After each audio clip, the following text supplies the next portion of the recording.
So I'm hearing a lot of talk about how Trump is clearing out a lot of that Section 8 fraud. It was fraud for illegal immigrants. And as a woman that grew up in Southern California, I saw exactly how they did it and what they did and how they were able to get away with it for so long. So how they would do it is when you fill out these applications, there is a box that asks you, now they'll initially ask you for your social security number and date of birth, whatever. But there's a box that said, check here if you do not have a social security number. Once you check that box, baby, you're a celebrity after that. Now, this isn't just for Hispanics because we know illegal immigrants come in from all cultures, but the border is right there. Hello. So the women and children will come over and they'll apply to all this aid. They'll check that box, do not have a social security number. And then they will get immediate assistance. They'll get the Section 8. They'll get cash assistance. They'll get EBT. They'll get free lunch for the kids. They'll get ESL. They'll get free tutoring. They'll get everything they need, right? Because they're not a citizen, so they need the emergency help. But here's what they would do. The men would be there too. They just wouldn't include them on any paperwork. The men would be in the home, but the men would go to work.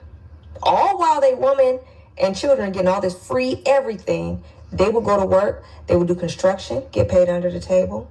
Odd jobs, handyman work, paid under the table. Fix cars, paid under the table. Have a food stand or food truck, cash only.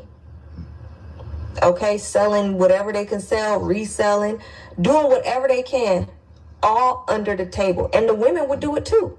So they're getting all this money, cash only, tax free, no proof of anything, and living high off the hog, off of our money that we're actually paying, off the government, off the handouts that they say we take. That's how they were doing it. Kids getting free lunch and everything. Okay, so that's how they were getting. It's fraud. It's fraud. And that's how they were able to get away with doing all that and getting Section 8. Mind you, I applied for Section 8 way back in 2016. They sending me stuff for a 2-bedroom. I got 3 kids. 2-bedroom apartment. 8 years later. What?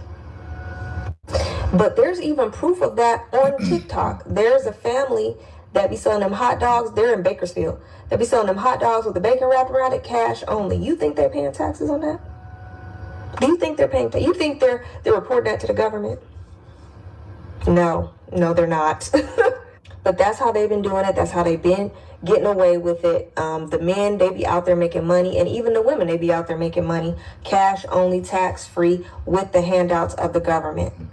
And I don't understand how people are mad at this unless they're the ones benefiting from it.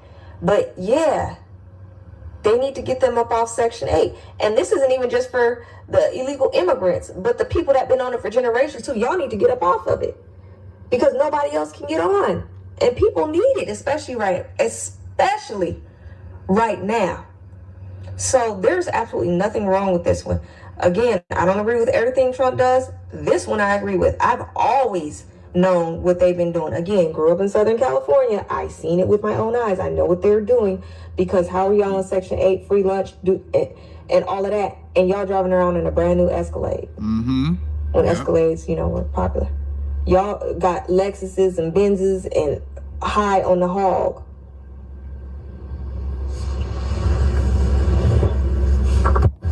So. And see, and that's the whole, and then we understand also with us, when we were to apply, they want to make sure that no men were in the house. They don't want us to benefit like Psalms 83 men and people are benefiting. They didn't want us to benefit like Psalms 83 families were able to do it. They looked the other way. There was all these rules that people were not supposed to get this, people were not supposed to get that, but they turned a blind eye. They allowed them to just mark whatever. And then they ended up, okay, we're gonna give you all these benefits, and we're not gonna look and check to see if there's a man in the house. We're not gonna go and check to see if you got 4 or 5 families in the house. We're not gonna check to see if you got 4 or 5 men living, 6 or 7 men living in the house.